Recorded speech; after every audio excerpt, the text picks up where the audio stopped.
Okay, we'll get started here.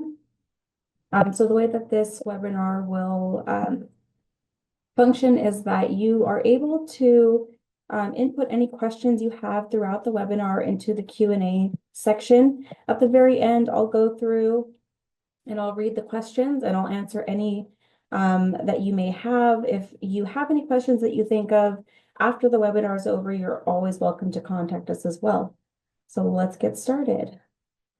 Okay, so today we're going to be talking about understanding your NEM bill. This is, a slightly more complicated bill than your average one, which is already complicated to begin with. So what we'll be doing is we'll be going page by page through these bills and kind of pointing out some of the more essential things you'll want to pay attention to. But to kind of just kick it off, I wanted to go through some highlights on what is net energy metering. So here's just kind of some facts about NEM. So of course, during the presentation, we're going to focus on NEM 1 and NEM 2. We will be doing a separate webinar for SBP customers or solar billing plan customers. That will be happening, I believe, the second week of January. So for now, we're just going to focus on NEM. So NEM 1 was first implemented in 1995. It ran for nearly 21 years before being succeeded by NEM 2 in 2016. Both programs are billed roughly the same with a few differences. For example, NEM 1 customers, they can choose to be on any rate schedule, including E1, which is tiered. While NEM 2 customers have to be on a time of use rate. Both programs do credit customers at the retail rate for any excess energy they send to the grid. So those credits do help to offset any charges you may have or accrue when your system isn't producing enough. For PG&E, those charges are and credits are reconciled once a year during your true-up, but for Pioneer customers, those charges are actually reconciled monthly. So charges that you may have are due that month. Credits are also given to you monthly. At the end of the customer's 12-month billing cycle, their energy usage is reset to 0 and they begin the cycle again. And even though Pioneer doesn't have an annual true-up, we do reset customer usage once a year. That occurs in the March-April billing cycle. And that's also when we would cash out any customer who is a surplus generator. So to kind of continue some background information, let's talk about how solar works. So solar panels work by generating energy when the sun is shining. Those panels are connected to an inverter or several microinverters that convert the energy into a form that can be used by your house. During the middle of the day, when the system is producing energy, that energy is immediately applied to any appliances or devices or lights or anything you have going on in your house. Anything extra is then sent back to the grid and tracked through a bidirectional meter. For NEM 1 and NEM 2 customers, each kilowatt you send back to the grid generates a credit for the retail amount of energy. So whatever you would pay for a kilowatt you pull from the grid is the amount that you would receive in credit for sending it back to the grid. Any extra energy that you use that is not covered by your solar system is pulled from the grid. And we'll go over that on the next slide in cases where that might happen. So for most typical solar customers, there are going to be times when you need to supplement your energy from the grid. This often happens at night, if there's any shade on your panels, or in the wintertime when your system just isn't generating as much. It can also happen if there's an issue with your system. So some or all of the components might not be working. And this could be because of a faulty inverter or a broken panel. If you suspect something might be wrong with your system, you want to make sure you address that as quickly as possible to minimize any downtime or loss in production. Another instance when your system will not work is during an outage. So this is actually a safety feature and not a flaw. All systems are equipped with something called a rapid shutdown device, and that de-energizes the system during an outage and fires. So this is to prevent the possibility of electrocuting firefighters or linemen that go out to repair systems in the event of an outage. while your system may not generate energy during an outage, a battery would allow you to use any stored energy you have locally at home. So most batteries have an island mode feature that allows you to continue to power designated circuits in the event of an outage. So you might have certain vital circuits connected to the battery, like lights in specific rooms, your refrigerator, things like that. Most of the time, these are essentials that you want to keep powered during the event of an outage. The more circuits you have connected to the battery, the lower the life of the battery is, or the amount of time that it can provide energy for you. So really limiting it to those vital circuits is the best way to go. Okay, so let's move on to the actual billing. NEM is complicated, so we're going to break it down page by page so you can understand what all of it means. And of course, we'll just start with the first page. When you open up your bill and you're looking at that very first page, you are given a really quick summary of your current charges, as well as a glimpse of what your current true-up balance is for PG&E's delivery charges. So on that page, you can see you have a current minimum delivery charge, what your current Pioneer charge is, and that's for the energy you're using that is being supplied by the grid, and what your year-to-date true-up balance is, and when that balance will be due. So that's just a quick summary, and then the rest of the bill will get into the details of how those charges are calculated.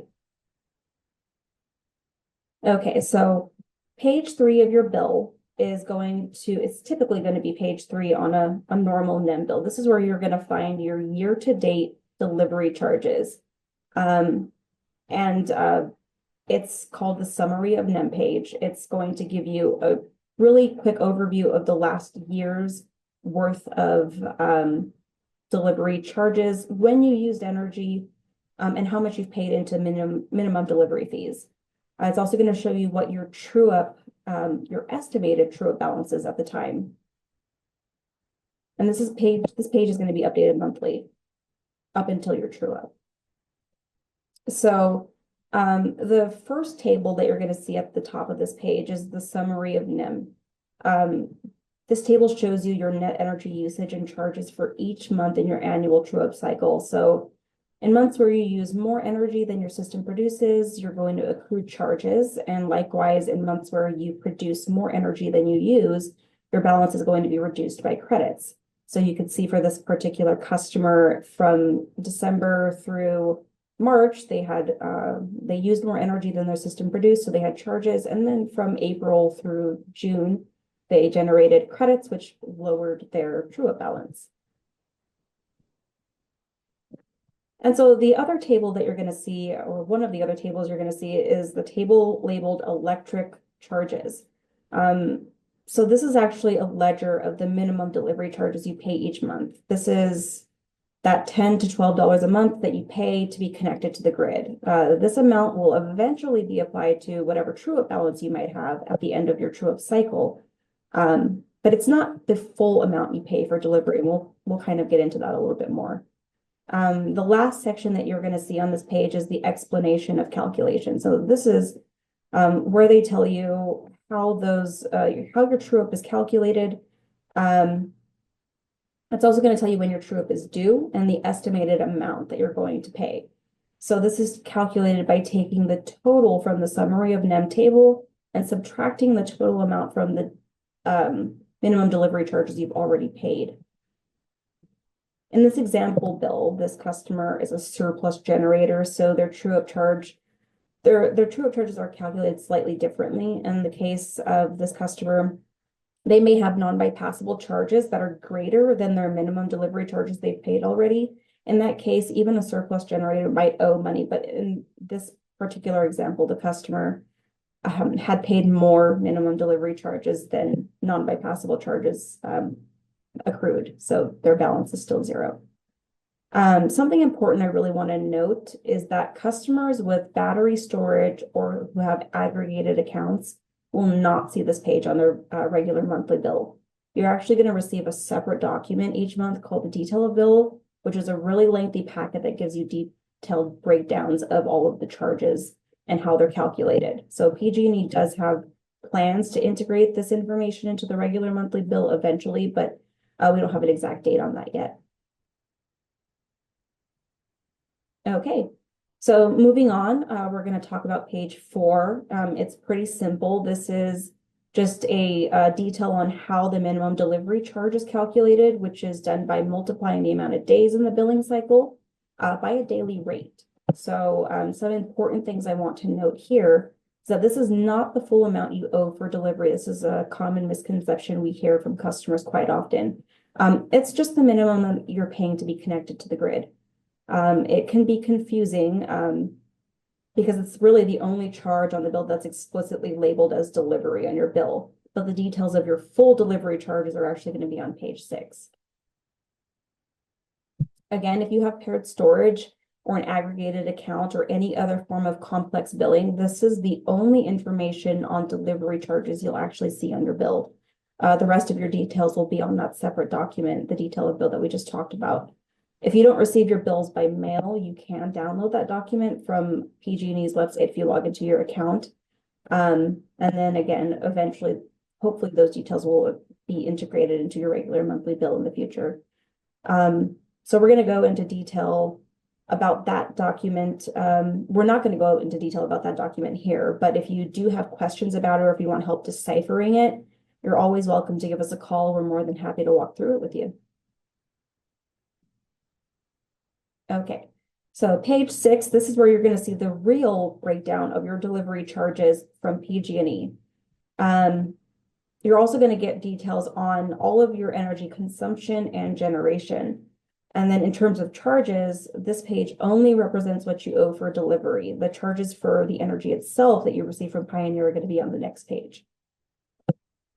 Just like with a non-NEM customer, PG&E credits the amount that they would have charged for electric generation service if you were not a Pioneer customer, and what's left over are the charges for transmission and distribution. So some important things to note here, over in the service information section off to the right side of the page, this is where you're going to see how much energy you imported from the grid and how much you exported. In this example, the home needed 1,803 kilowatts. The solar system only covered 894 of those kilowatts. So the house pulled the remaining 908 kilowatts from the grid. And they're going to be charged for those 908 kilowatts of energy and for the delivery of those kilowatts. So paying attention to this area is vital to keeping track of your system's productivity. If you start to notice an unusual pattern in either your imports or exports, it could mean there's an issue with the system or a change in your energy usage habits. So paying attention to that section is really going to help you track those things. And as mentioned on the previous slide, this page will not be available on the bill for customers with paired storage or who have aggregated accounts. And that info can be found on the detail of bill. Okay, and then page 7, this is the last page you're going to see on your bill with critical information about NEM billing. And this is the details of Pioneer's generation charges. So this page is going to show you how Pioneer's replacement charges are generated and calculated. If you have charges, then the balance is billed monthly since we don't have an annual true-up like PG&E. If you generate more than you use, then you're given credits, and those credits roll forward and accumulate until you need to use them. So a common misconception we hear is that Pioneer trues up customers monthly, which we don't, because true-up implies that any credits that you have earned are going to be zeroed out and you start fresh. But we have an annual cycle, just like PG&E does, but we don't have an annual true-up. So those credits are going to continue to build up as you earn them, and they're going to roll forward so that in the wintertime, this credits that you generated in spring are applied. And just like how I mentioned, so since most NEM customers begin to generate surplus energy during the spring, we made the decision to start our annual billing cycle in March. And the reason is because we don't have that annual true-up, so we want to ensure that customers have the maximum ability to build up credits to kind of carry them forward through the rest of the year. So when you're generating all this surplus energy in the spring and summertime, all those credits are stored up, and then in the winter and fall, when you're producing a lot less energy, those credits are then applied to the charges.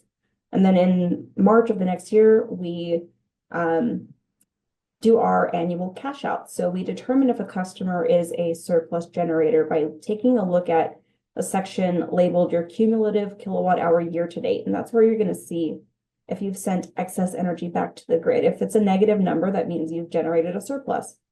So we take that negative amount and we multiply it by the net surplus compensation rate, and then we cash out our customers. So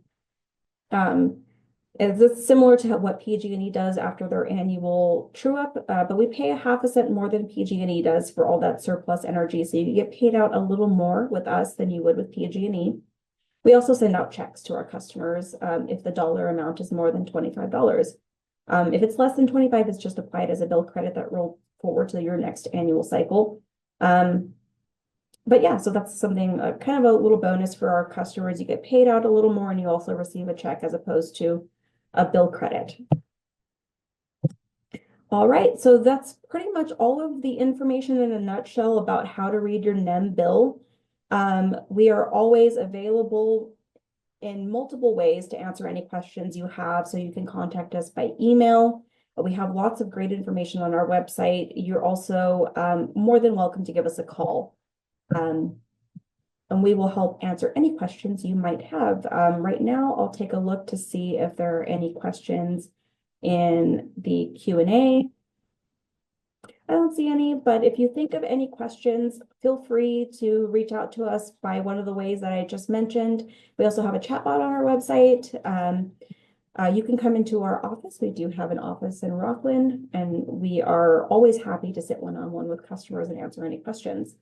All right, so at this time, I will say farewell, and our next webinar will be on January 10th, and it's going to focus on solar billing plan.